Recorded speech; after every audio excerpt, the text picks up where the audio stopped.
My tummy's growling. Do you hear it? Do you hear it growl? It says, feed me. Feed me.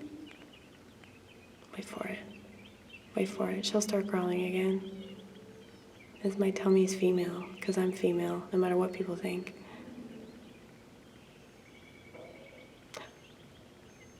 Isn't it cute? I wish I could growl, like not the way that I do that, but like I wish that my mind could growl at people.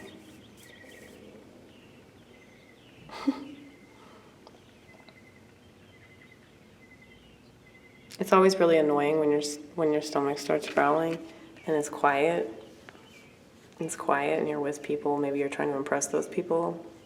But I'm sure the anorexia is not impressive, you know. Don't you want to hang out with me? I know you do, because I'm so cool.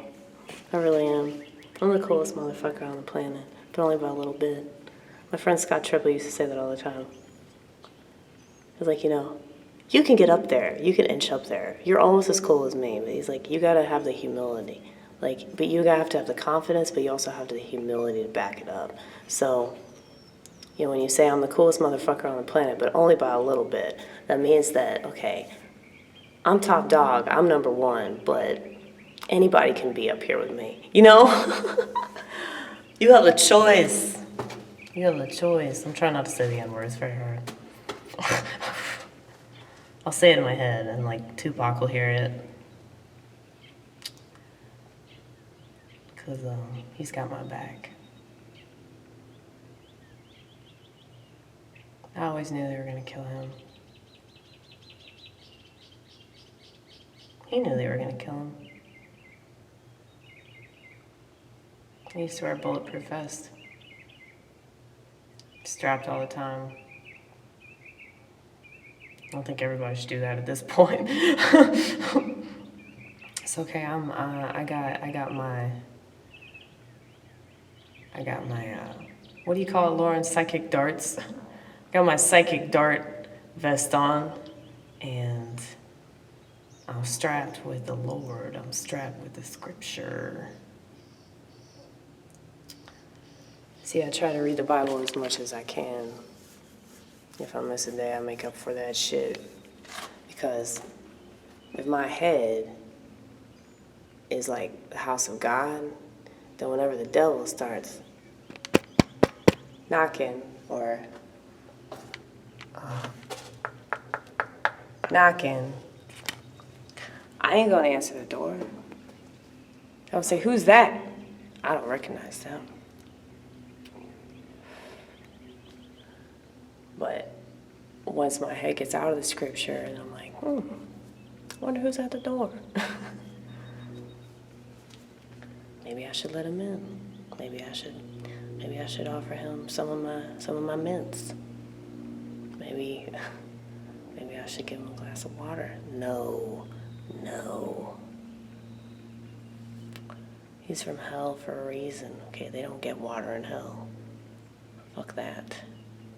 We won't be nice.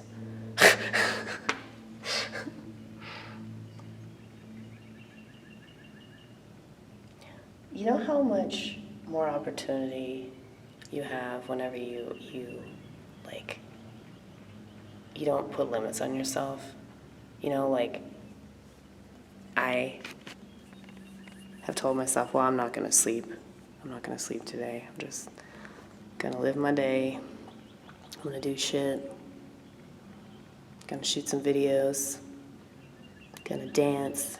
Gonna play some music. Gonna listen to some music. Gonna cry. Always cry.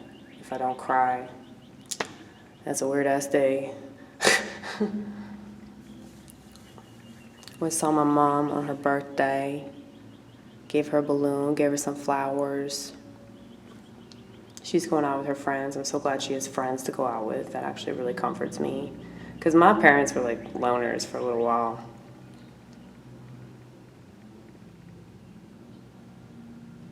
I've convinced her not to take the wizard juice.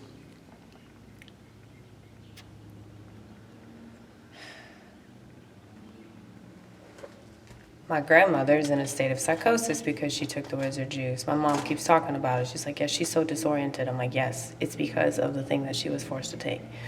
No, it's not, Amy. She's 93. No, it's not. And no, it's not. It has nothing to do with that. It has everything to do with that. She wasn't acting that way before. Now she's acting that way and she won't stop acting that way. And I gave her a metaphor that I think she could understand. Where I was like, if I were drinking alcohol and I did something crazy, you would probably assume it was because of the alcohol. Why is it... I mean, this just goes to show how brainwashed people are because of the medical community or community, the community of John D. Rockefellar, John D. Rockefellar, what's a good way to put it?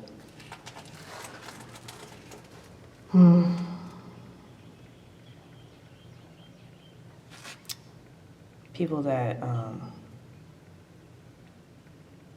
whores, that's what they are, they're whores. No, they're whores, but there's a better way to say it. Slutbags. John D. Rockefeller slutbags. That's what a doctor is, that's what a nurse is. I don't give a fuck about anybody.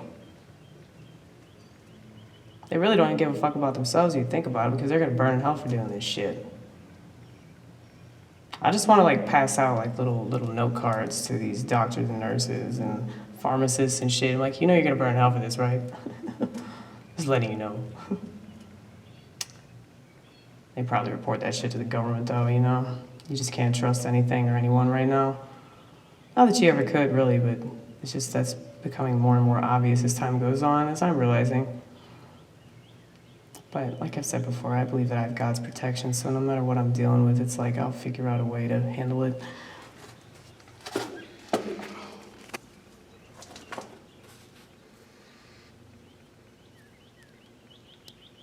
It's like God works in mysterious ways. The devil, he works in not so mysterious ways. I mean, it's not mysterious at all, really.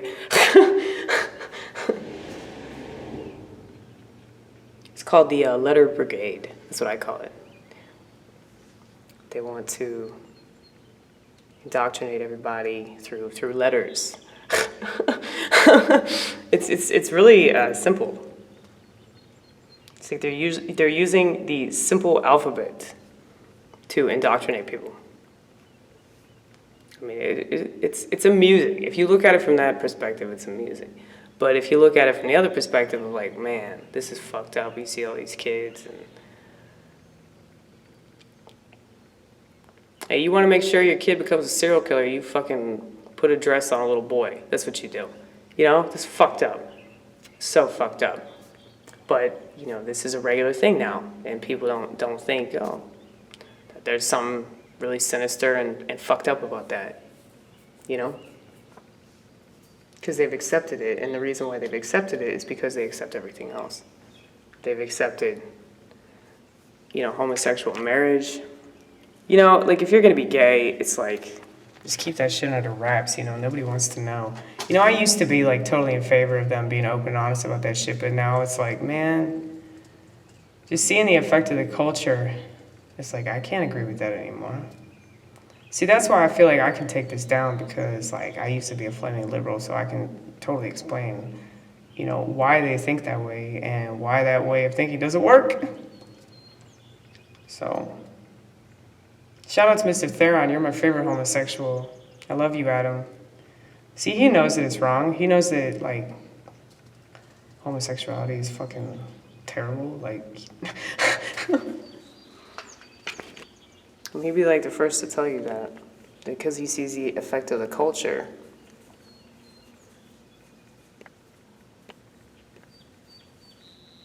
Like, that's the thing. They just don't care about that. Think about it like this. Say you go to a grocery store. Like, say you're a parent. You're an actual parent because you're conservative. And you go to a grocery store, and you're just there to buy some bananas. And you have your little 3-year-old with you.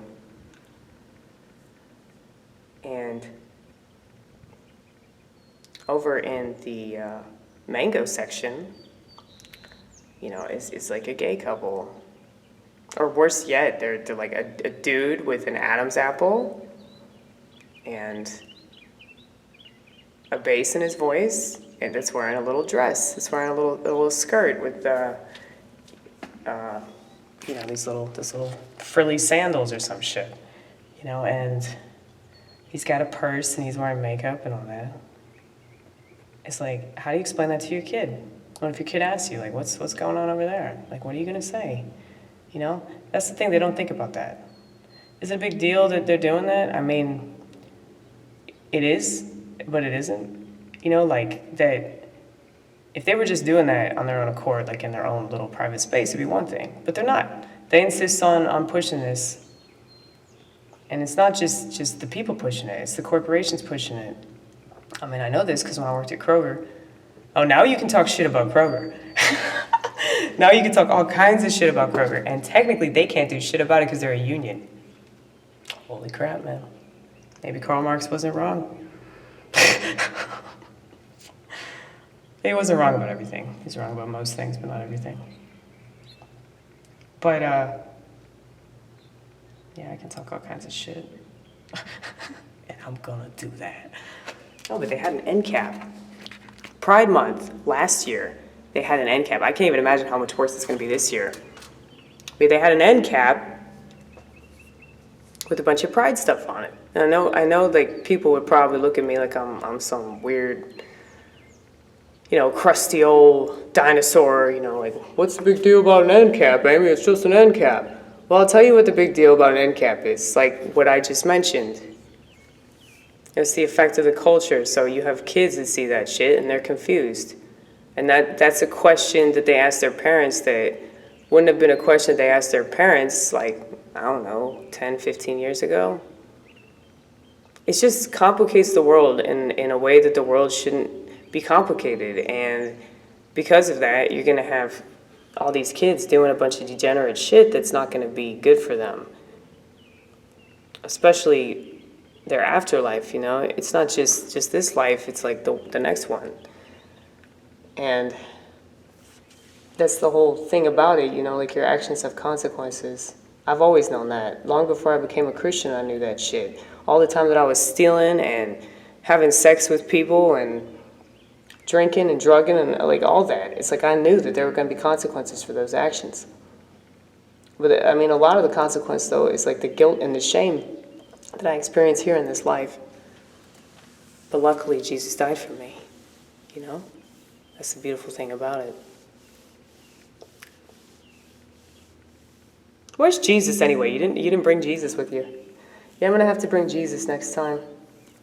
That'd be really cool if I like brought my keyboard under here. That would be cool. You can't bring the heavy one though. That's too much. You should bring the Tupac. Yeah, I'll bring Tupac with me. I'll bring Tupac and I'll bring Jesus. Not in that order.